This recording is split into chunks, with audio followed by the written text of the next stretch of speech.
ఎంతవరకు అవి నిజంగా ఫలితాలను ఇస్తాయండి? అంటే when you don't know what is happening next minute. రైతులు మోస పద్ధతిలోనే ఉండకూడదు. రైతులకు సంబంధించి అన్ని విషయాల మీద అవగాహన కల్పించాలనేటువంటి లక్ష్యంతో ఈరోజు క్లైమేట్ స్మార్ట్ అగ్రికల్చర్, అదేవిధంగా క్లైమేట్ రెసిలియంట్ టెక్నాలజీస్ ఇది తీసుకొచ్చి దీని ద్వారా ఉన్నటువంటి వాతావరణ పరిస్థితులకి అనుగుణంగా తట్టుకుని నిలబడగలిగేటువంటి వంగడాలను తయారు చేస్తున్నాం.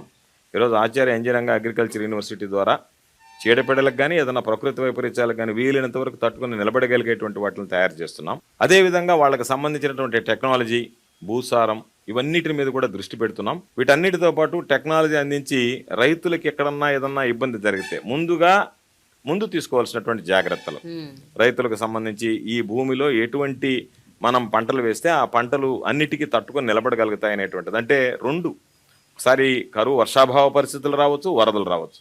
వర్షాభావ పరిస్థితులు వచ్చినా, వరదలు వచ్చినా భూమి సారవంతాన్ని బట్టి ఎటువంటివి తట్టుకోగలం అనేటువంటి దాని మీద. అదేవిధంగా ఈరోజు మనం తీసుకొచ్చినటువంటి ఒక గొప్ప కాన్సెప్ట్, 1,00,000 మంది రైతులతో గ్రామ స్థాయి నుంచి రాష్ట్ర స్థాయి వరకు అగ్రికల్చరల్ అడ్వైజరీ కమిటీస్ని ఏర్పాటు చేశాం. దాని ద్వారా వాళ్ళ గ్రామాలకు సంబంధించి ఏమి పంటలు పండించుకోవచ్చు, ఏ విధంగా చేసుకోవచ్చు అనేటువంటి దాని మీద అవగాహన కల్పించాం. ఇది ఒక పార్ట్.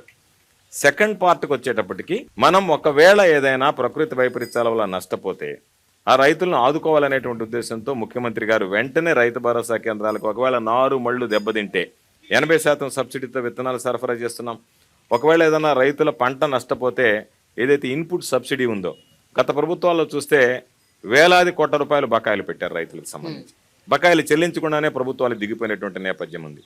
ఈరోజు ఆ విధంగా కాకుండా ఆ సీజన్ ముగిసే లోపల, ఖరీఫ్లో ఏదైనా కనుక ప్రకృతి వైపరీత్యాలు ఏర్పడితే ఖరీఫ్ సీజన్ ముగిసే లోపల, రబీలో ఏదైనా ప్రకృతి వైపరీత్యం ఏర్పడితే రబీ సీజన్ ముగిసే లోపల ముఖ్యమంత్రి గారు తీసుకున్నటువంటి నిర్ణయం ఆ ఆర్థిక సంవత్సరంలో కదా ఆ సీజన్ ముగిసే లోపలనే రైతులకు జరిగినటువంటి నష్టపరిహారాన్ని వాళ్ళకి జమ చేసేటువంటి విధంగా వాళ్ళ ఖాతాలో ఆ నష్టపరిహారాన్ని పంపిణీ చేసేటువంటి విధంగా చర్యలు చేపట్టాం. ప్రకృతి వైపరీత్యాలు మనం ఆపలేం, కానీ ప్రకృతి వైపరీత్యాలు సంభవించినప్పుడు ఏ విధంగా మనం స్పందించగలిగాం, వాటిని నివారించడానికి రైతులు నష్టపోకుండా ఎటువంటి చర్యలు తీసుకోగలుగుతున్నాం అనేటువంటి దాని మీద దృష్టి పెట్టాం. తప్పనిసరిగా రాబోయేటువంటి రోజుల్లో వాటన్నిటిని అధిగమించేటువంటి విధంగా కూడా చర్యలు తీసుకోవడం జరుగుతుంది.